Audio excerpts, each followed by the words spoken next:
Mirëmbrëma dhe mirë se keni ardhur në Fokus. Do të jemi sot me zonjën Alda Bardhyli, një personazh i njohur në jetën publike dhe diskursin publik, por sidomos e njohur për promovimin dhe propagandimin e leximit dhe librit shqip.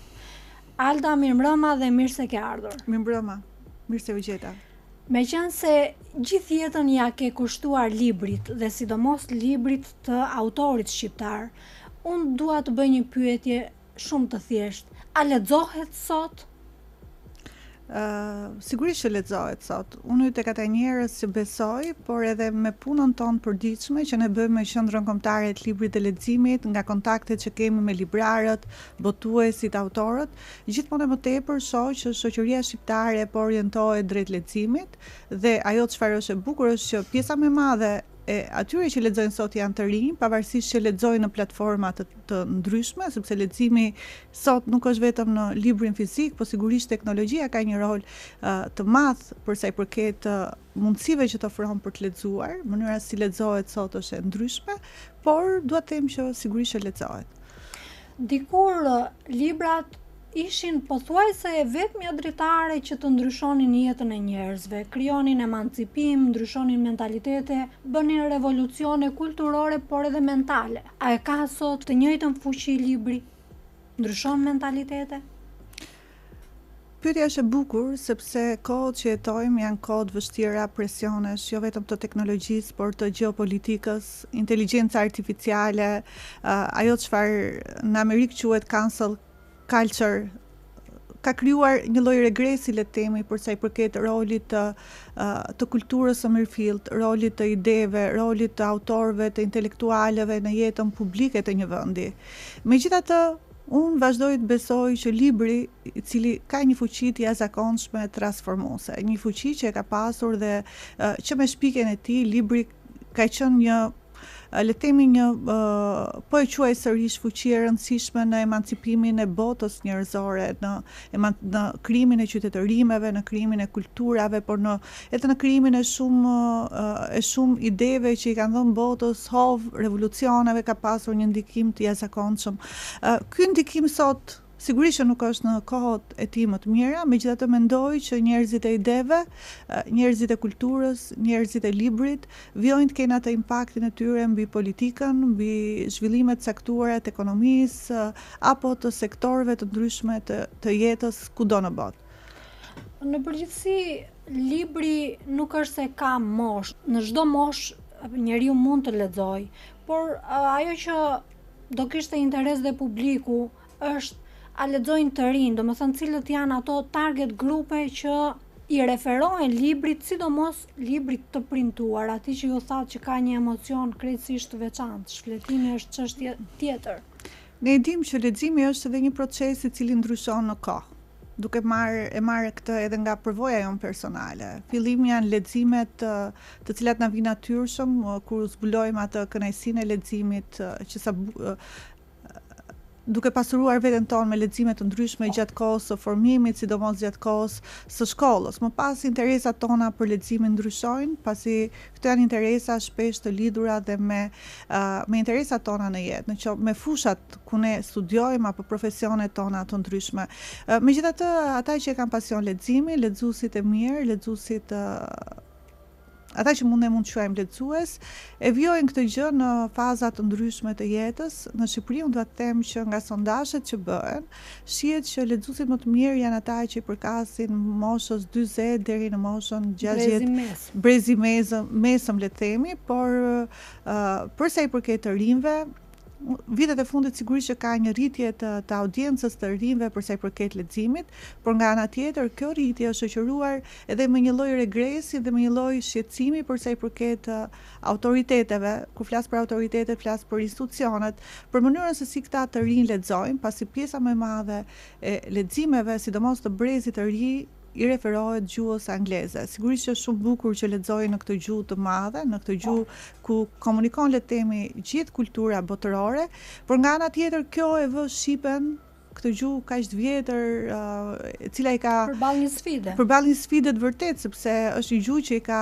mbijetuar presioneve historike, le të themi, presioneve historike të mëdha, por presioni i anglishtës në këtë kohë duhet na bëjë neve të mendojmë një mekanizëm, një mënyrë se si do të jetë përdorimi dhe leximi në gjuhën tonë amtare, ndoshta që një dekadë më vonë, duke nisur dhe 10 vjeçari më vonë shumë do ta vëj shqipe mendoj përballë një prove të tillë që unë besoj që është një prove e cila do të kalohet ashtu siç është të kaluar historikisht, por kur flasim për leximin, sidomos për leximin e të rinjve, raporti mënyrës si ata lexojnë është vërtet disi shqetësues.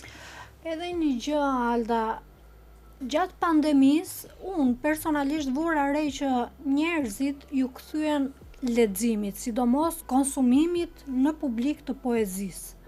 Besoj ndajmë të njëjtin mendim që në rrjetet sociale poezia u bë ushqim i parë, poezia dhe muzika. Mos vallë kur jemi të mbyllur ne i drejtohemi pikërisht këtij ushqimi shpirtëror.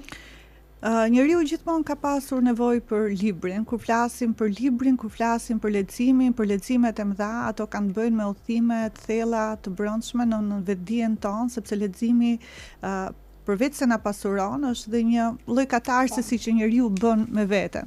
Dhe sigurisht që në kohë të tilla, sidomos në kohët e pandemisë, njerëzit sigurisht që u kthyen leximit, ishte një mënyrë shumë e mirë për të ruajtur kontaktin me botën, për të ruajtur, për të bërë qoftë edhe një ushtrim të thjesht mendor, le të themi, por dua të them që leximi pati një rol të jashtëzakonshëm dhe pavarësisht që u mendua nëse kishte një industri e cila lulëzoi, le të themi, gjatë pandemisë, ishte ajo e bibliotekave virtuale, librarive virtuale, pasi koha e shumë që njerëzit kishin, i bëri ata që të ktheheshin tek leximi dhe kjo ishte vërtet një vlerë e mirë për njerëzimin, pasi sa më shumë të lexosh, aq më shumë pasurohesh, aq më shumë kthehesh i ndryshuar. Sigurisht që gjatë pandemisë u rikthye botës edhe vëmendja nga tituj unikal të vlefshëm të letërsisë së madhe botërore, duke nisur nga Decameroni apo Murtaja e Camus,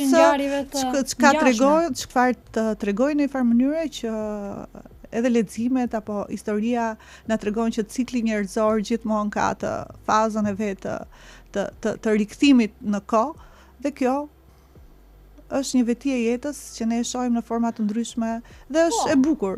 Po, na ktheu në kohën e Majakovskit në një farë mënyre me këto leximet publike, se e dëshmonin të gjitha, nuk pati ndonjë brez që të thuash ti referohesh e propagandoj më shumë ose më pak poezinë. Po një gjë tjetër, Alda, për ta sjell tek ty, tek Alda. Zakonisht në jetën tonë ndodh që të lexojmë diçka dhe të mbetemi aty, domethënë ta përtypim dhe ta marrim si ushqim të parë. Ka patur një libër, Alda, në fëmijërinë e saj ose në moshën pas fëmijërisë që i ka lënë gjurmë mbresa? E kam të vështirë nëse që t'ja jap këtë merit një libri të vetëm. Sigurisht që ka pasur libra që kanë prishur atë qetësinë tek unë dhe kanë zgjuar atë gëzimin intelektual, nëse mund ta quajmë kështu, që ta japin leximet e mira. Por sigurisht me kohë këto lexime dhe kjo grishje, kjo qetësi ka ndodhur nga autorë të ndryshëm, nga letërsi të ndryshme.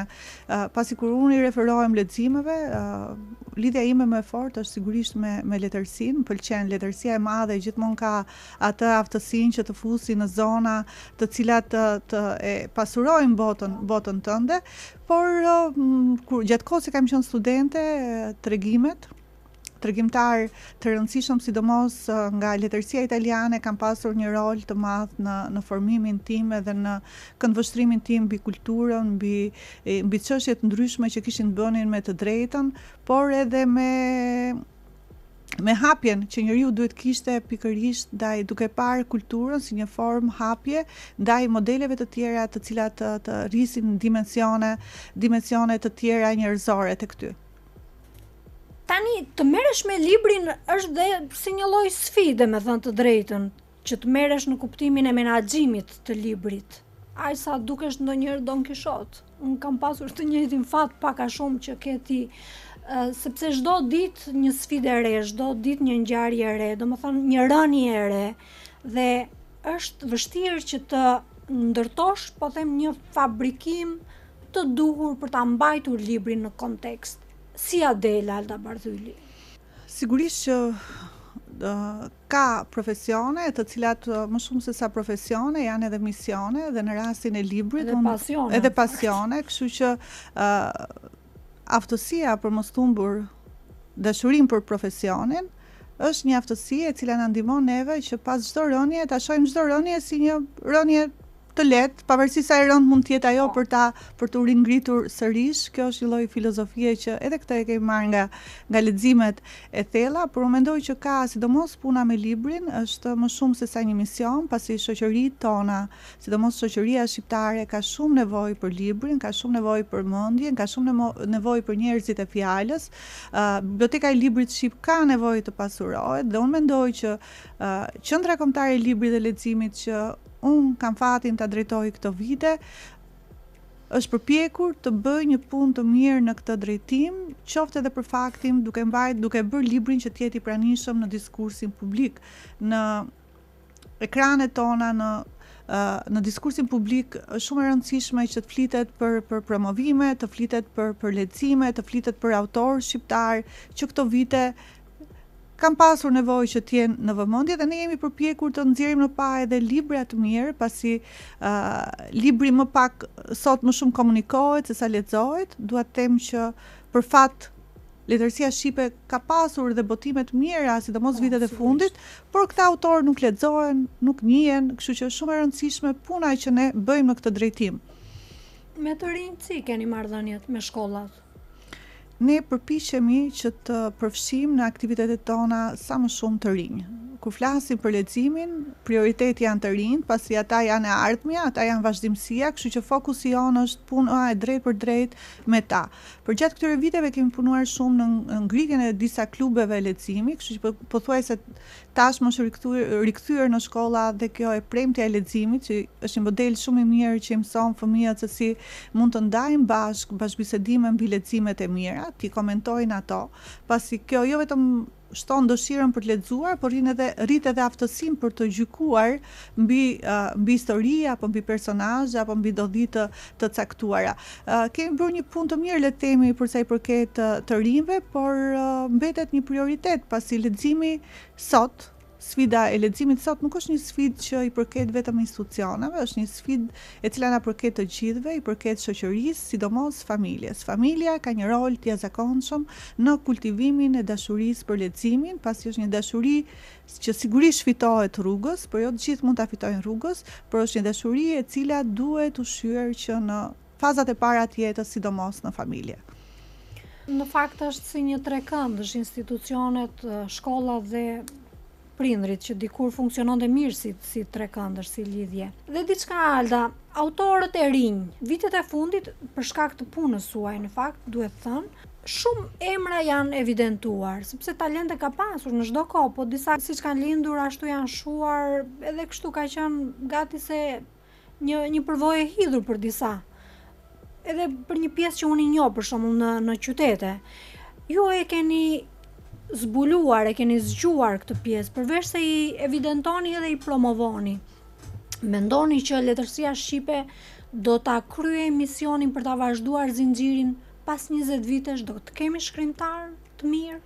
Letërsia shqipe është një letërsi e cila ka kaluar në një trajektore fazash, dhe sigurisht që faza në cilën ajo ndodhet sot është një fazë ripërtëritje, është një fazë ndonjëherë edhe eksperimentimi, le të themi, deri në rigjetjen e vetes dhe krijimin e stereotipeve dhe modeleve, të cilat unifikojnë gjithë forcën e një kulture që shprehet përmes shkrimit. Por unë do të them që ne kemi krijuar disa programe në Qendrën Kombëtare të Librit dhe Leximit, programe që kanë pasur në fokus pikërisht mbështetjen e autorëve të rinj. Mendoj që është shumë e rëndësishme që t'u japim të rinjve, sidomos atyre që janë të talentuar mundësi që t'i botojnë veprat e tyre të para, po jo vetëm t'i botojnë veprat e tyre të para, por edhe të lexojnë nga një juri profesioniste e cila mund t'u sugjerojë se si mund përsose në shkrimet e tyre, apo t'i orientojë ata drejt modeleve më të mira të shkrimit. Dhe në gati 4 vite që ne kemi një program i cili mbështet autorë të rinj, unë dua të them që janë botuar rreth 15 vepra të autorëve të rinj dhe këto 15 vepra apo këta 15 autorë, le të themi, përgjatë këtyre viteve, jo vetëm kanë botuar librin e tyre të parë, që është mbështetur nga Qendra Kombëtare e Librit dhe Leximit, por dhe kanë qenë autorë aktiv në jetën publike, le të themi kulturore të qytetit, kanë marrë pjesë në aktivitete të ndryshme. Ne i kemi ftuar këta të rinj edhe në aktivitete ndërkombëtare, për shembull në panajirin e librit që Shqipëria merr pjesë çdo vit në Leipzig. Fokusi on këto vite ka qenë që të ftojmë autorë të rinj dhe pjesa më e madhe e tyre kanë qenë në këtë hapësirë të madhe, le të themi, ku lëviz letërsia botërore për të parë, për të krijuar kontakte dhe për të marrë modele se si mund përsosin jo vetëm krijimtarinë e tyre, por edhe raportin e tyre si autor të një bote të lirë, pasi po kaloj tani tek një moment tjetër që është shumë i rëndësishëm për një kulturë dhe për një shoqëri, që është komunikimi sot me botët e tjera, me kulturat e tjera. Ne kemi një lloj mungese të gjatë në këtë drejtim për sa i përket përkthimit të librit shqip në gjuhë të tjera. Sigurisht që kemi në gjuhë, në më shumë se 40 gjuhë, një autor të madh, siç është Ismail Kadare, kemi tani Lea Ypin, e cila dhe ajo është një autore e suksesshme, e cila po e rrit artën e vendeve ku po përkthehet, dhe kjo është diçka shumë e mirë për letërsinë tonë bashkëore, po është shumë mirë që në gjuhë dhe në kultura të tjera të kemi dhe libra të rëndësishëm të le të themi klasik shqiptar apo autorë të tjerë bashkëor, kështu që këto aktivitete ku këta të rinj marrin pjesë janë një mënyrë shumë e mirë që ata të shohin mundësi promovimi dhe ta shohin botën veten në një garë më të gjerë. Me që dole tek përkthimi në gjuhë të tjera, komunikimi në këto raste gati se kanë qenë vetë autorët me shtëpi botuese, s'po them periferike, por modeste në ato vende që kanë përkthyer. Ndoshta institucionet mundet që të ishin një hallk lidhëse dhe me sa di juve keni një fond ekstra për përkthimin në gjuhë të tjera. Ne kemi krijuar, po, është vërtet. Përkthimi është shumë i rëndësishëm dhe pjesa më e madhe e autorëve shqiptar përkthehen nga shtëpi botuese periferike, po pavarësisht kësaj, ato janë një mundësi e mirë për të komunikuar në një gjuhë të caktuar. Pastaj vepra lexuesi, vepra e mirë, letërsia e mirë jep mundësi vetes që të rritet në forma të ndryshme, e gjen gjithmonë libri i mirë atë rrugën për të patur një audiencë, le të themi, më të gjerë. Ne kemi hapur një fond i cili ka në fokus pikërisht përkthimin e letërsisë shqipe në gjuhë të tjera dhe është një fond i cili drejtohet pikërisht botuesve të huaj që të botojnë letërsi shqipe. Ne i ftojmë ata çdo vit që të aplikojnë në programin ton dhe të botojnë autorë shqiptar të cilat ata i gjykojnë që janë të denjë për të botuar në gjuhët e tyre. Mua vjen shumë mirë që këto vite ne kemi pasur mundësi të ndihmojmë sadopak autorë bashkëor shqiptar, të cilët kanë botuar në italisht, greqisht, turqisht, frëngjisht, shumë pak në anglisht, që edhe pse është një gjuhë dominuese, por gjithsesi edhe ky fond ka pasur kontributin e vet për të pasuruar fondin e librit shqip, sidomos në botën e huaj. Me që jemi tek fusha e përkthimit, nuk dua ta zhvendos vëmendjen. Ka përkthyes sot, dikur ka pasur personalitete të fushës së përkthimit. Nuk e di si funksionon sot përkthimi. Të rinj ta përkthejnë në mënyrë profesionale? Kur flasim për përkthimin janë duhet ta shohim në dy forma. Janë ata që përkthejnë nga gjuhët e huaja në gjuhën shqipe dhe në këtë fazë, le të themi, në këtë drejtim kemi, për fat ka shumë përkthyes të mirë që përkthejnë nga gjuhë të rëndësishme, anglishtja, frëngjishtja, gjermanishtja, ka përkthyes të jashtëzakonshëm që edhe të rinj që i sillin këto vepra në gjuhën shqipe, dhe ky është një fat, le të themi, për lexuesin shqiptar, i cili ka mundësi që të lexojë në të njëjtën kohë vepra të rëndësishme të letërsisë bashkëore apo autorë të rëndësishëm, në të njëjtën kohë që këta autorë dalin në gjuhët e tyre. Nga ana tjetër, për sa i përket përkthimit nga shqipja në gjuhë të tjera, për herë të parë, ndoshta sepse duke qenë se nuk kemi një histori kemi vërtet mungesa, pasi unë e shoh edhe në aplikimet që vijnë në fondin e qendrës kombëtare të librit dhe leximit, ne vuajmë mungesën e madhe të përkthyesve nga gjuhë të rëndësishme, duke filluar që nga anglishtja. Ne nuk kemi përkthyes të mirë që përkthejnë në këtë gjuhë. Frëngjishtja tani deri në një farë mënyrë ka filluar Tedi Papavrami, i cili përkthen veprën e Kadares, është Iku koha e Jusuf Vrionit. Iku koha e Jusuf Vrionit, është Edmond Tupja, i cili ka përkthyer dhe ka përkthyer Kongolin dhe përkthen, por duke filluar që nga gjuha italiane ne kemi mungesë të përkthyesve nga italisht, nga shqipja në gjuhën italiane. E shoh këtë edhe me veprat e shkrimtarit ton madh Kadare, përkthehen nga frëngjishtja. Kështu që kur flasim për politikat për përkthimin, ajo çfarë jo vetëm Qendra Kombëtare e Librit dhe Leximit po përpiqet të bëj, por edhe në punën që ne bëjmë me partner, me auditorin, me Fakultetin e Gjuhëve të huaja, apo me partnerë të ndryshëm ndërkombëtar, ne shohim mundësi se si mund të rrisim, mund të zgjojmë dashurinë për gjuhën shqipe pikërisht tek të huajt që duan këtë gjuhë, që studiojnë këtë gjuhë, duke i parë ata si pika të rëndësishme referimi që nesër mund të përkthejnë pikërisht këtë kulturën tonë të madhe në gjuhë të tjera, pasi vërtet në këtë drejtim kemi një mungesë të madhe. Unë e shoh edhe tek aplikimet, pjesa më e madhe e përkthyesve janë shqiptarë që përkthejnë në frëngjisht, por kur flasim për përkthimin nga gjuha amtare është gjithmonë një përkthim i cili komunikon më lehtë dhe ka gjitha të bukurinë që duhet ketë gjuha. Po diaspora ka ndonjë rol me që jemi në këtë kontekst? Unë të doja që si janë autorët dhe përkthyesit që veprojnë dhe punojnë jashtë? Sigurisht që letërsia shqipe është një letërsi që një pjesë të saj e ka në diasporë, kjo pjesë e shoqërive të lira. Edhe në shoqëritë e lira kjo është pjesë e normale zhvillimi dhe sigurisht që gjithmonë do të ketë autor të tillë.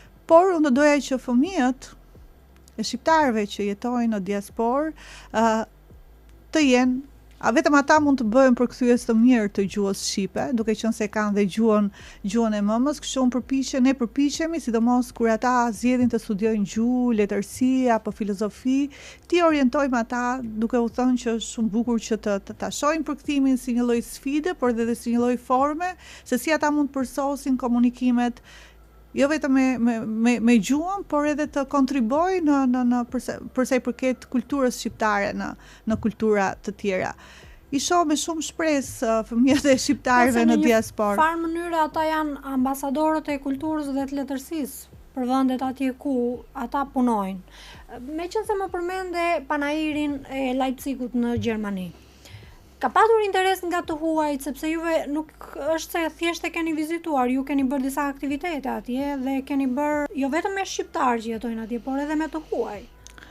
Qendra Kombëtare e Librit dhe Leximit është përpjekur, ne jemi përpjekur që kur marrim pjesë në një panajër ndërkombëtar libri, mos të fokusohemi tek ajo hapësira jon, por të jemi pjesë e diskutimeve të rëndësishme që bëhen në hapësirat qendrore të panajerit. Kështu që edhe në Leipzig ne jemi përpjekur që aktivitetet që bëhen nga qendra të jenë aktivitete që janë aktivitete në programin e panajerit ku audienca mos jetë vetëm shqiptare, po të jetë një audiencë e gjerë me lexuesit e huaj, me vizitorët që marrin pjesë në këtë panajër. Kështu që në këtë drejtim dua të them që për shembull këtë vit ne patëm një audiencë të gjerë, mua më vinte ndjesha jashtëzakonisht shumë mirë kur shija që aktivitetet e organizuara nga ne kishte një numër të madh njerëzish, të cilët kishin një interes për të dëgjuar, jo vetëm për letërsinë shqipe, por edhe për tema të cilat u trajtuan pikërisht në këto audienca. Po grato, Alda, ne jemi 2 gra vetë dhe dua që theksin ta vëm tek gruaja. Zakonisht, gratë kanë pasur gjithmonë dhe më të vështirë, domethënë një sfidë më vete për shkak gjinie. Si është sot terreni për gratë e letërsisë? Letërsia shqipe, jo vetëm letërsia shqipe, shoqëritë, sigurisht dhe shoqëria e një vendi i cili vjen nga një e kaluar komuniste, sigurisht që gruaja ka qenë është përballur me një sër sfidash, sfida që kanë bëjnë pikërisht me lirinë, me të drejtat, me përpjekjet e saj për të gjetur veten edhe për të zgjeruar ato kufijtë e vetes edhe të drejtave të vetes në një horizont më të gjerë. Por unë e shoh, por pavarësisht kësaj, dua të them që me shumë mirënjohje për gjithë kontributin që gruaja shqiptare ka pasur në vite pikërisht në emancipimin e shoqërisë njerëzore, në edukimin e brezave, në dhënien e modeleve. Ne jemi modele të figurave, të nënave tona, të cilat vinin pavarësisht sfidave dhe vështirësive që ato kanë kaluar në sistemin ku kanë jetuar, sepse prindrit tanë e kanë kaluar rinin në komunizëm, ato kanë qenë një model shumë i mirë për ne. Por sa i përket rolit të gruas sot në shoqërinë shqiptare, unë dua të them që sigurisht që tashmë jo vetëm në Shqipëri, por çështjet e feminizmit, çështjet e të drejtave sot sigurisht janë në kuota më të mira. Ne kemi sot shoqëria shqiptare është një shoqëri që gjithmonë i ka dhënë, është përpjekur që t'i japi vlera gjinisë grave dhe vetë gratë kanë treguar një lloj progresi në gjitha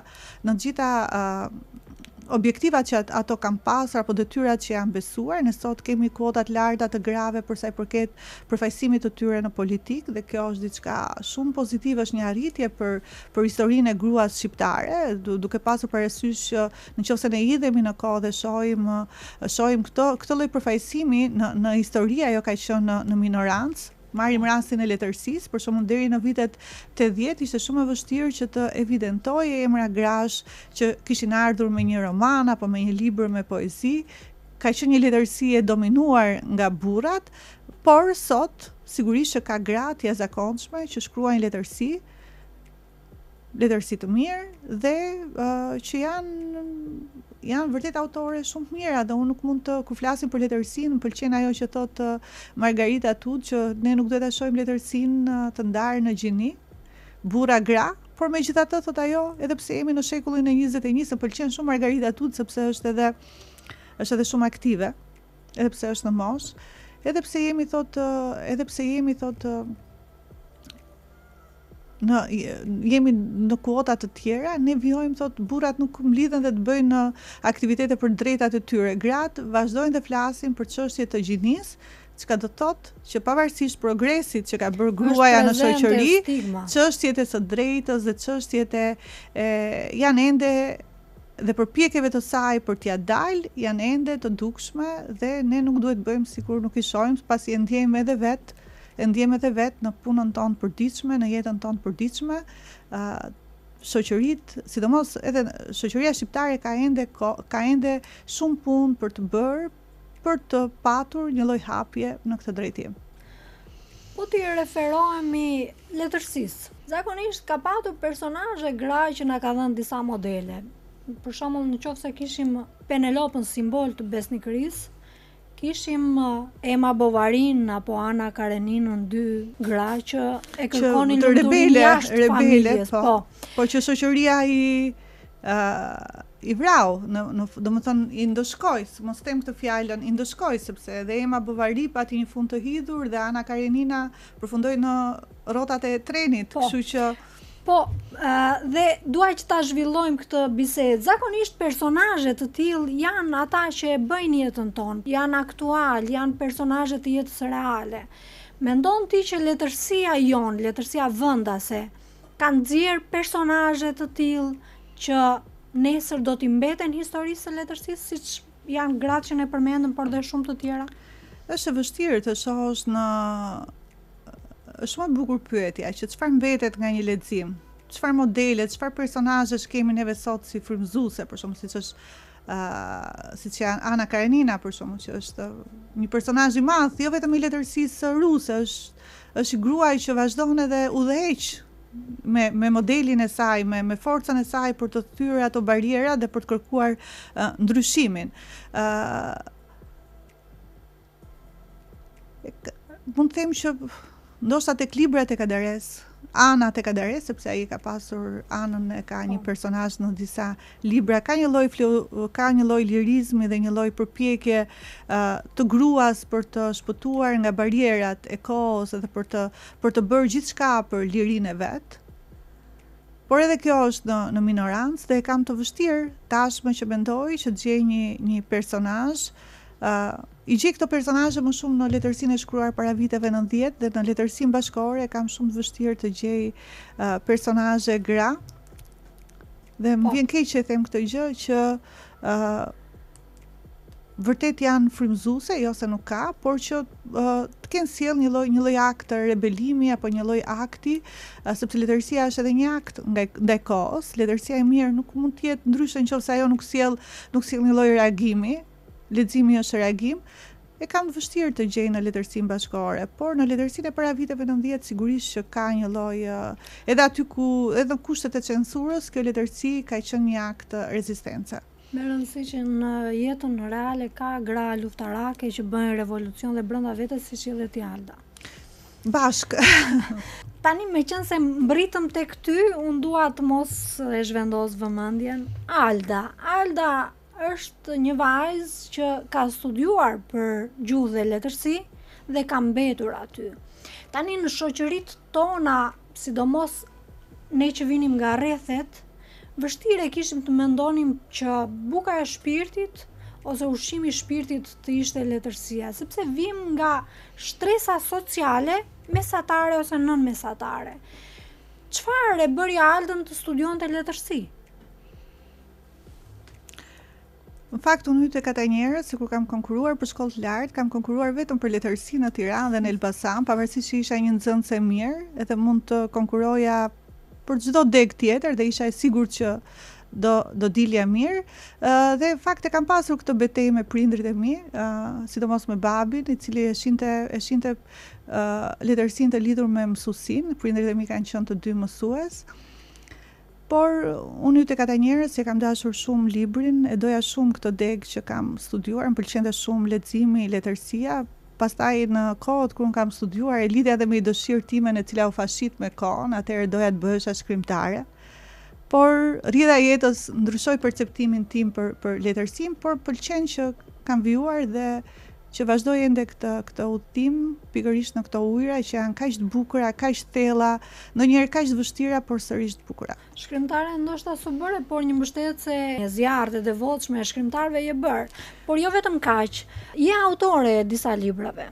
Ke pasur bashkëpunime me Civicin, me Kadaren, libra që nuk kanë kaluar pa u vënë re edhe tek lexuesi.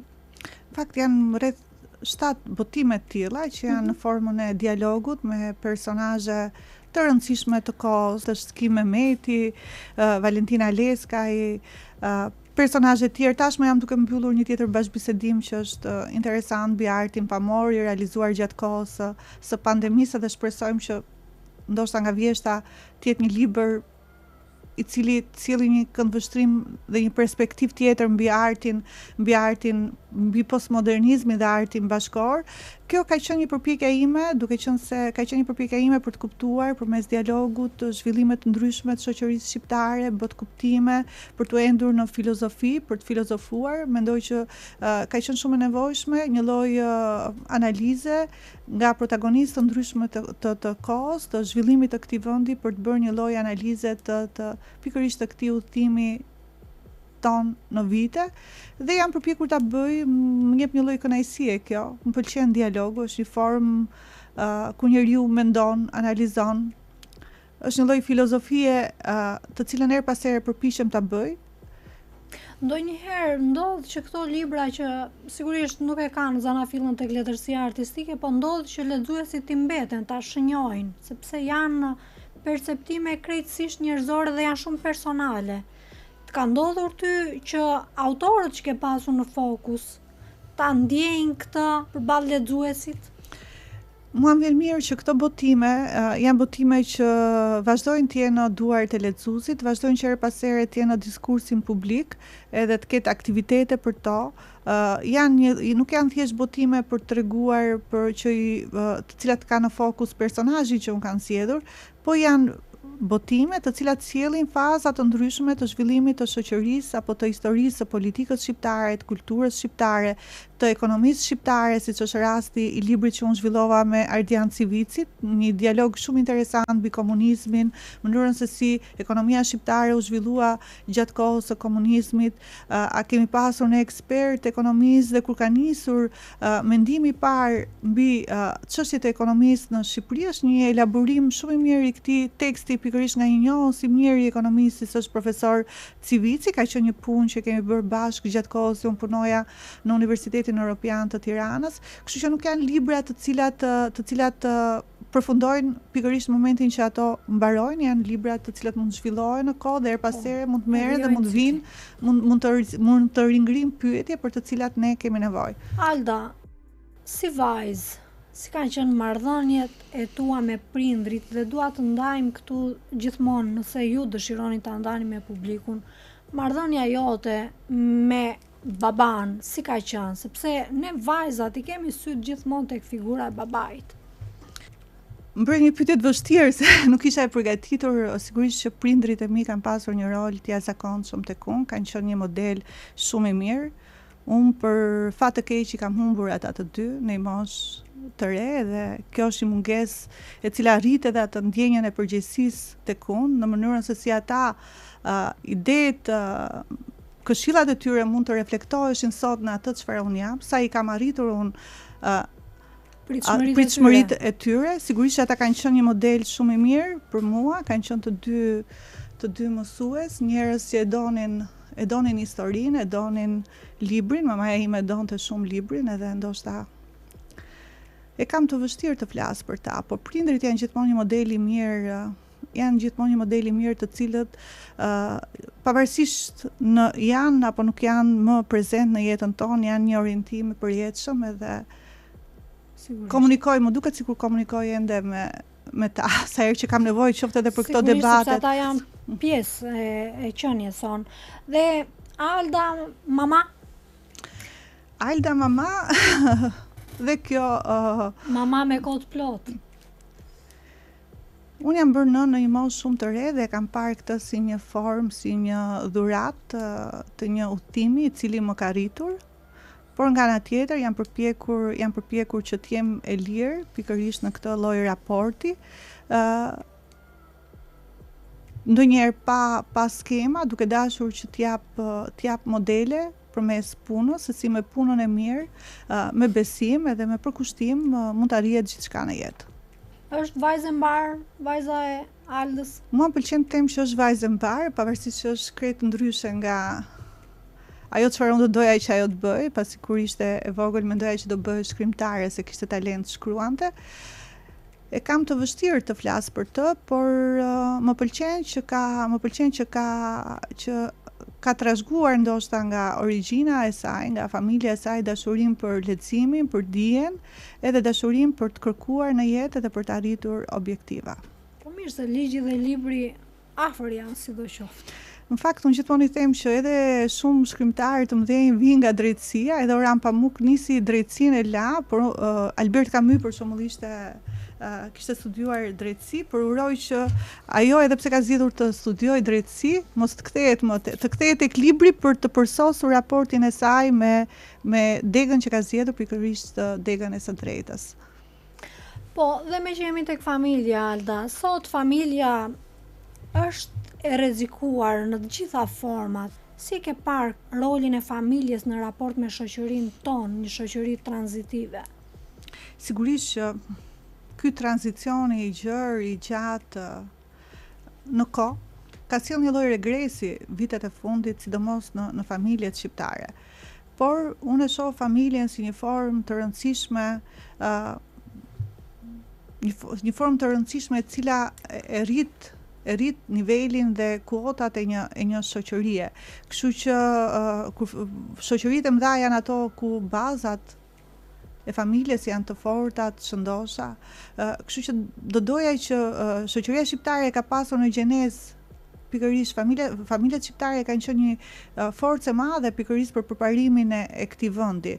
Kështu që rikthimi në këtë lloj gjeneze është një sfidë të cilën shoqëria shqiptare duhet ta elaborojë dhe duhet ta fitojë, mendoj në kohë. Po, por të rinjt nuk e kanë perceptimin që kemi ne për familjen ose prindrit tanë për familjen. Po sigurisht edhe koncepti sot për familjen është më i gjerë, ka ndryshuar, tashmë edhe konvencionet, ndonjëherë familja, koncepti për familjen është i gjerë, ndonjëherë është edhe filozofik, varet si e sheh, por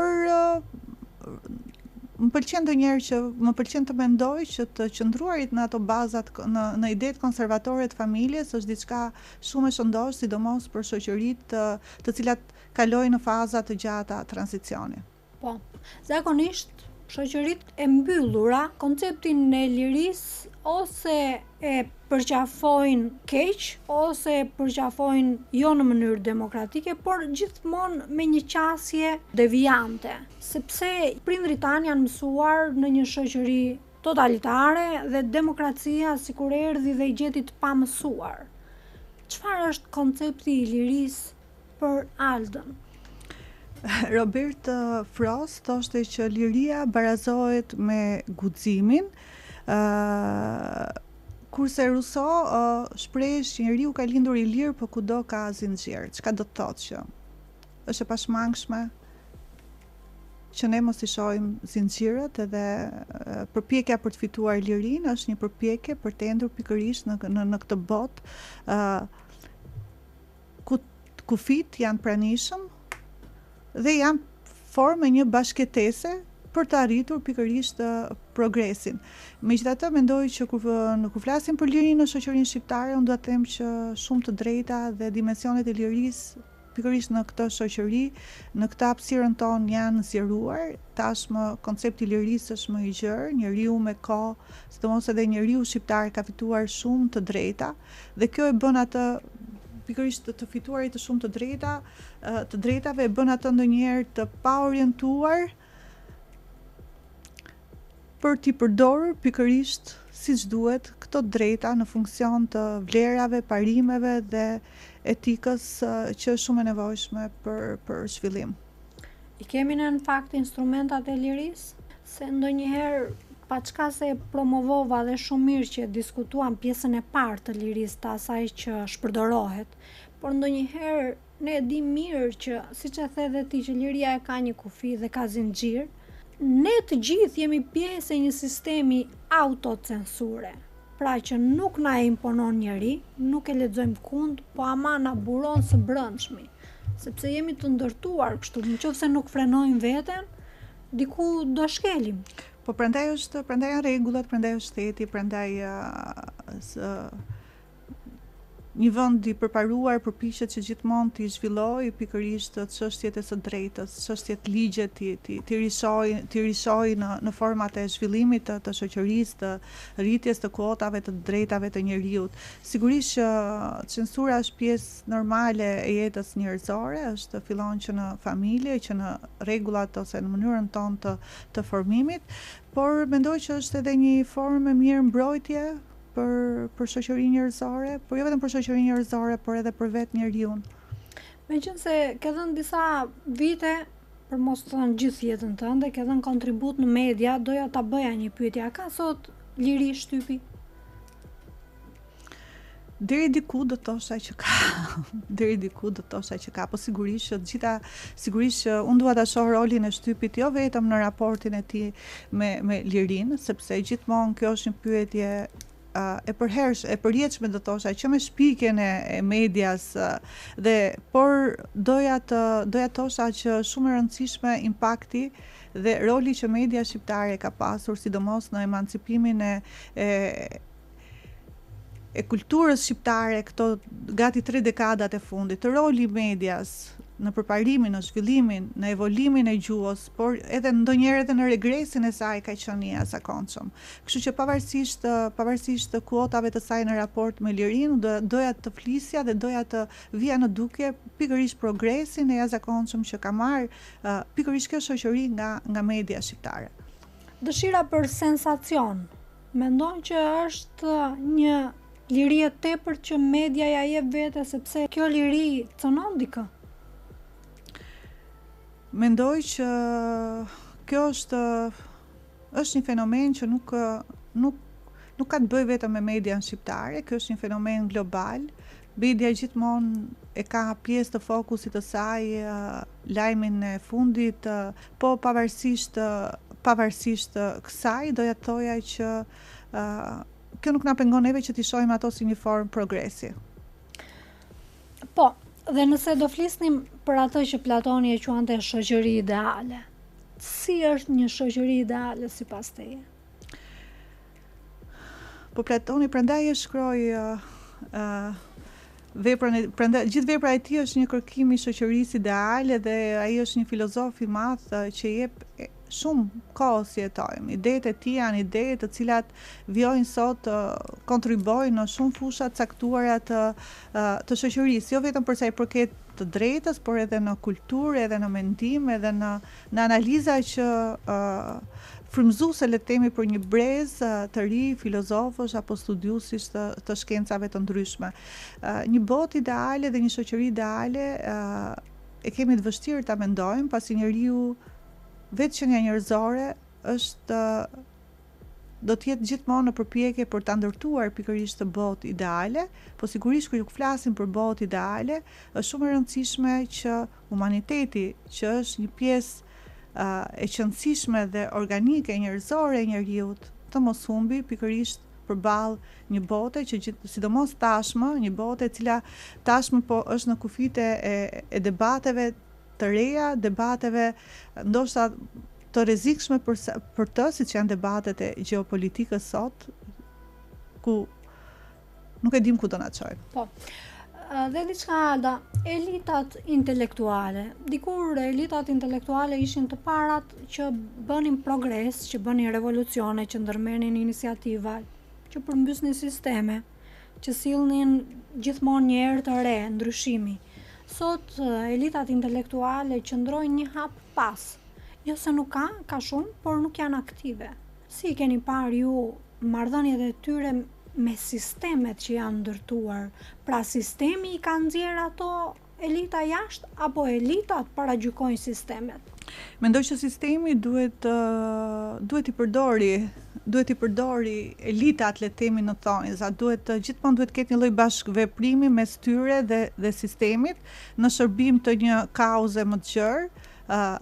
Kjo është pjesë, besoj, një procesi normal, historik, që ka ndodhur gjithmonë, që me shpikjen e raporteve njerëzore, kanë qenë raporte të cilat gjithmonë janë ndërthurur me njëra tjetrën dhe i kanë shërbyer njëra tjetrës, kanë marrë, kanë dhënë dhe kanë shërbyer për progres. Po, në punën tënde, këto lloj elitash janë aktive, aktivizohen, i përgjigjen thirrjes? Mendoj që elita shqiptare ka nevojë për një lloj zgjimi. Kemi pasur elita më të forta, kemi pasur sigurisht intelektual dhe njerëz që kanë qenë më të ndjeshëm ndaj çështjeve dhe zhvillimeve shoqërore të vendit. Ka nevojë për një lloj rizimi të këtyre elitave, ndoshta të elitave të reja, siç duket ndoshta janë në fazën e krijimit apo të formimit të tyre, por mendoj që pikërisht ky zgjim do ta ndihmonte jashtëzakonisht shumë shoqërinë shqiptare. Thot Umberto Eco tek emri i trëndafilit që ai që nuk ka frikë prej djallit, nuk ka se që duhet Zoti. Si ke marrëdhëniet me besimin, me Zotin? Unë përpiqem t'i drejtoj gjithmonë syt në univers, besoj tek universi, besoj gjithmonë tek energjia e cila shpërndahet edhe rikthehet sërish, kështu që kur flas për raportin me besimin, flas për një raport ndoshta vetjak, në mënyrë individuale, jo të ndonjë besimi të thellë, por të një besimi të krijuar ndoshta nga leximet edhe nga po e quaj universi. I beson asaj që perfeksioni në filozofinë e vet ka në thelb, që të thuash perfeksion do të thotë të mos ndryshosh asgjë, do më thonë ai është kulti. Sigurisht vetë njeriu është një perfeksion, vetë qenia njerëzore është një diçka e jashtëzakonshme, e bukur. Njeriu, mënyra se si ne krijojmë, mendojmë, ndonjëherë edhe mendimet janë perfeksion, por unë besoj që nuk ka ide të pandryshueshme, nuk ka besoj tek një lloj ndryshimi. Më pëlqen ideja e të ndryshuarit. Mendoj që ndryshimi qoftë në ide sjell gjithmonë zhvillim. Dhe diçka për ta mbyllur, miqësitë. Të mbash miqësinë do të thotë të investosh në kohë. Duhet të jesh i mirë, po të jesh dhe i drejtë. Ka rëndësi miqësia për Aldën? Flas gjithmonë në kohë të trazuara si këto tonat. Unë hyj tek ata njerëz që më pëlqen që të investoj në miqësi. Dhe më pëlqejnë miqtë janë ashtu si librat që vinë tek ne për të na ndihmuar, janë pjesë e rrugtimeve tona, as i rrugtim nuk bëhet vetëm. Dhe më pëlqen që të investoj në miqësi. Sigurisht që kohët e trazuara ka nevojë për miq të mirë, por ndonjëherë në kohë të trazuara na dalin gjithmonë miq të rinj dhe kjo është aftësia jonë për të bërë miq. Aftësia e njeriut për të krijuar raporte, për të krijuar miqësi, nëse mund t'i quajmë kështu raporte, dhe kjo është diçka e jashtëzakonshme dhe e bukur, një vlerë dhe një aftësi që le të themi universi apo Zoti ja ka dhënë njeriut për të krijuar. Marrëdhëniet është shumë bukur. Do ta mbyllim me një mesazh për këtë, se më pëlqen shumë që t'i japim peshë dhe rëndësi kësaj, se thon zakonisht që dy shqiptar nuk bëhen bashkë. Por në fakt jeta ne ka vërtetuar një gjë tjetër. Ne bëhemi bashkë, sigurisht, dhe i mbajmë gjatë miqësitë. Sigurisht që shqiptarët kanë një fjalë shumë bukur kur flitet për shqiptarët që është besa. Çfarë ishte besa? Domethënë të dhënurit e besimit tjetrit. Dhe ndoshta duhet ta mbyllim këtë me çështjen e besimit. Bota, jeta që ne jetojmë sot e ka bërë njeriu gjithmonë më tepër të ketë atë ta vendosi besimin e tij në dyshim. Është shumë bukur të besosh në miqësi të mira, në raporte të mira, në ide të mira. Dhe njeriu i cili ecën duke besuar, mendoj që është njeri i qetë edhe që ecën larg. Po, një mesazh i mrekullueshëm për ta mbyllur këtë bisedë shumë të këndshme bashkë. Faleminderit Melinda. Ishte kënaqësi edhe për mua. Miq të dashur, ishim me zonjën Alda Bardhyli, siç e patë edhe nga bashkëbisedimi, një zonjë që gjithë jetën e ka përkushtuar për librin, sidomos për librin shqip. Por sot na shpalos edhe një anë tjetër të vetën, atë të marrëdhënieve ndërpersonale, familjare, njerëzore. Shumë faleminderit për vëmendjen, bashkë mirupafshim.